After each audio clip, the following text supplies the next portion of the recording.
pretty much what's going on is that, we've been basically in a kind of global competition with China for a very long time. And basically, we ended up doing this basically through the Trump administration. We started kind of rugging China. And you saw this at first with some of the corporations. You had Apple effectively start leaving China and moving their factories and Foxconn factories over to India. And by moving their factories over to India, you had someone like when a market leader like Apple starts doing stuff like that, you start going, That was like my first ever hint, like really big hint, like, oh, so something's up right now with this whole global order. And you had, Trump finally get kind of hard. I mean, finally somebody got like a little tough on China and shit because, what they're doing is a bunch of horse shit. And let's not even talk about all the bullshit, all the people that have through concentration camps and essentially organ harvesting them. And if you don't know what I'm talking about, man, like go look it up. It's pretty fucked. That's not cool. Like, I mean, you know what I mean? Like that should never happen to anybody. Especially at a mass scale. That it's going on. We're talking about genocide. I don't care what religion they are, but yeah, it just is what it is, except unless they're hippies. Fuck them. But no. But anyway, so yeah, sorry, I didn't mean to get a little dark there, but that shit, a lot of people don't even know that, like it's fucked. Super fucked. But okay, so what's going on right now is, so you had that initial thing with Apple, and then you had Trump kind of getting hard on China. So what's been going on is that the United States has been slowly rugging, or the manufacturing infrastructure has been kind of leaving China and going into other places, mostly Mexico, India, and Malaysia, and a couple other places and stuff like that. And then you've had the more highbrow, like higher tech jobs sort of things start coming back to the United States. So you had more designer work and things that are like, can be a lot of more high paid tech work start coming back to the States, which is good. Now, with that, you had quite a lot of kind of geopolitical sort of things happen. You obviously saw that, China, one thing that, this is a big thing growing up. So anyone who, who's a 90s baby or 80s, or even somebody that was born in very early 2000s may remember, if they were paying attention. I know they were pretty young probably, but there's this whole thing where like China has all these reserves. Oh my God, they have, $3 trillion in cash reserves. Oh my God, China's going to rule the world. They were saying the same shit about Japan back in the day.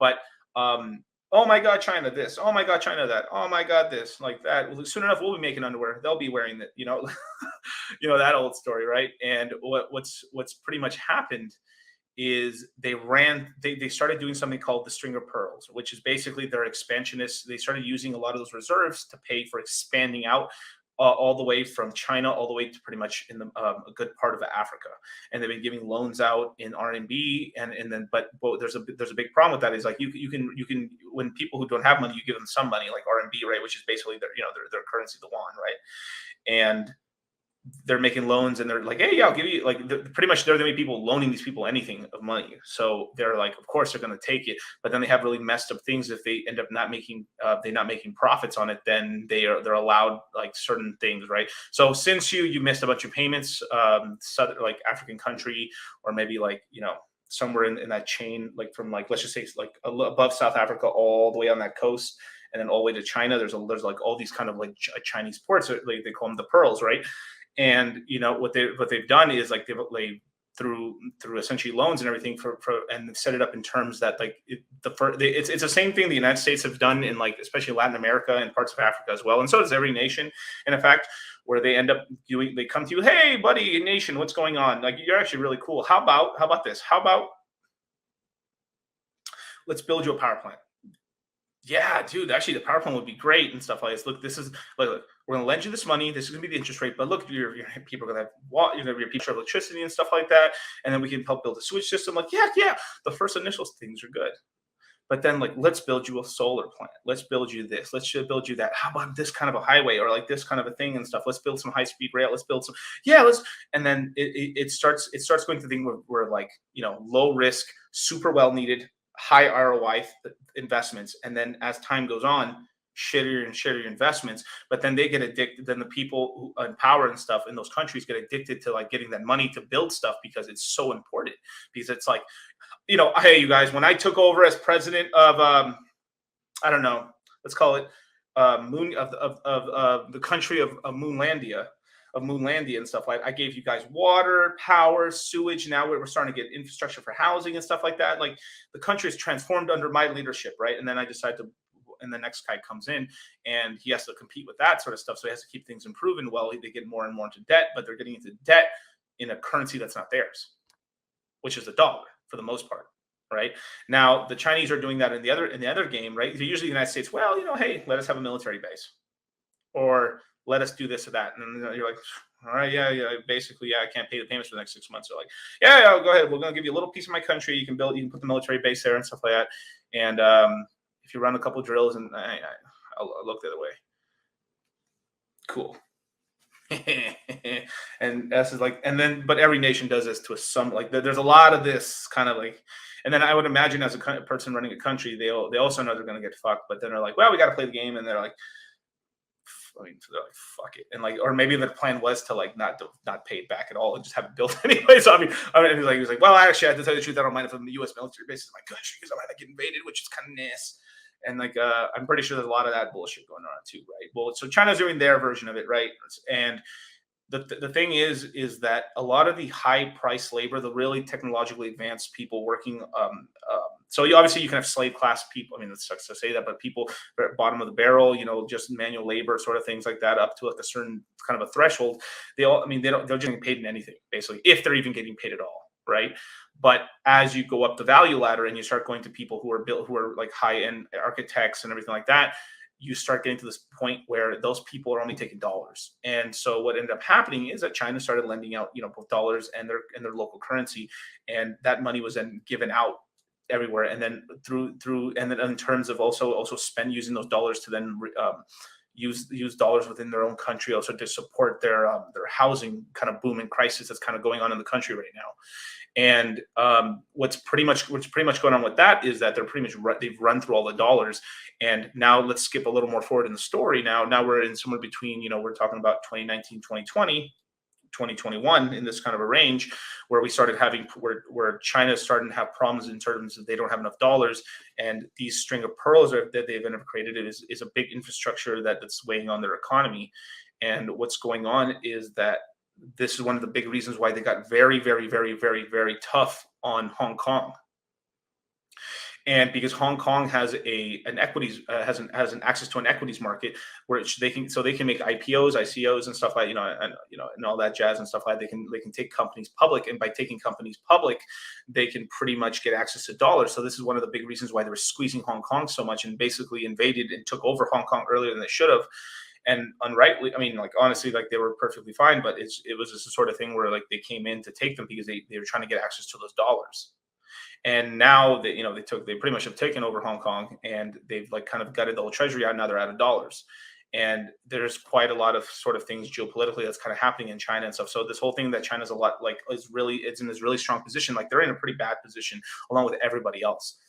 One saving grace the United States has, even though I'm a diehard American, but the United States is in some big trouble in terms of rising prices and everything like that. But like what's going, even though we've printed a lot of money, the money that we print, a lot of it ends up going to the rest of the world, right?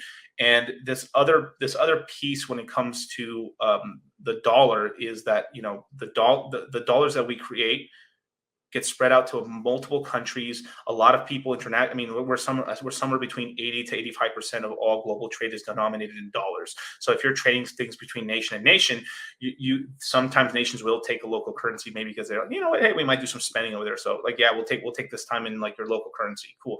But for most of the deals, they're trying to take it in dollars, especially multinational corporations, and they're taking payment in dollars.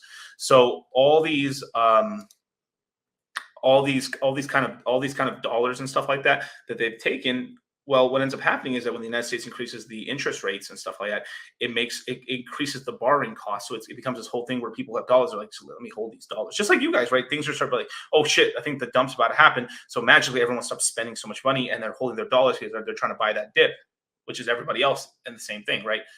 And and taking minerals as well. That's right, Dustin. But Moon Grangry. Yeah, I'll put a poll on Twitter later on, and we'll definitely vote on what's going to be the name of the land. Moonstania. Yeah, tweet at me or some shit with different names. That'd be really funny. Best names, I'll put them in a poll, and then we'll end up having this entire we'll have a vote for the what's going to be called. But so what's going to end up happening? What ended up happening is that like by the dollar increasing the rates and stuff, it's putting a lot of political pressure on a lot of other countries because the dollar is the world's reserve currency, but it's really the one world currency. It really is, whether we want to admit that or not. And crypto also has played a part with that, right? Crypto is completely denominated in dollars. Like I mean, shit, I can even show you. Like watch, like any of your favorite sites, right, around the world, right? I mean, you do what you do, but most people around the world are looking at something like this, and these numbers are all in dollars. We're not looking in some foreign currency or something like this. This is mostly around the world. This is denominated in dollars. So when we're talking about we've got the entire market cap of crypto is about 90 look at that 99. It's basically a trillion dollars. That's $1 trillion. So it's like if you look at look, you have USDC Tether, you have 102 billion, you have I'm sorry, 74 billion, 56 billion dollars and stuff like that. If you're in crypto, you now like if you have your local currency and you finally buy Ethereum for the first time, then you can convert your Ethereum into USDC. It's this whole thing where like anyone who onboards into crypto are automatically in the dollar market, right? So it's this entire thing where like the whole world it's and as crypto expands, it's also expanding out the dollar to other nations. So like cryptocurrency is very good as a geopolitical strategy for the United States, actually not to crush so much. You know that they're going to do a bunch of little horseshit because they're trying to control it, but overall, crypto is very good for the United States and the dollar because it is pretty much going out to.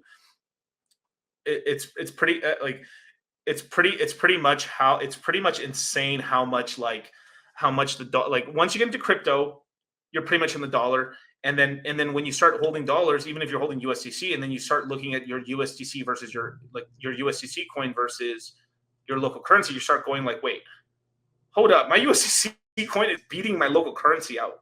So like, what the fuck? Am I crazy? I'm not going to hold a dollar and then hold this shit. And then so you start having a slow rug of people holding their own national currencies, which then puts more pressure on small to medium sized countries on their currencies.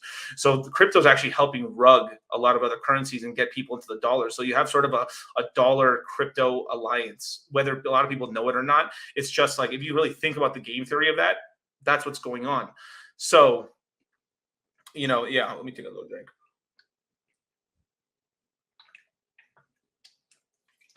Man, hit the like button, subscribe, and hit the notification bell. So that's kind of what's going on there. So what's going on right now is that China's very dollar hungry, and as rates go up, and most countries are actually pretty dollar hungry right now. So a lot of dollars are being hoarded up by people who can get it right now, and it's getting more and more expensive to borrow dollars because the United States increases the rates. It's a downwards effect. We're then increasing it by 75 basis points, 100 basis points, increases it damn near 2-3% with good credit, 5% with bad and very dangerous ventures.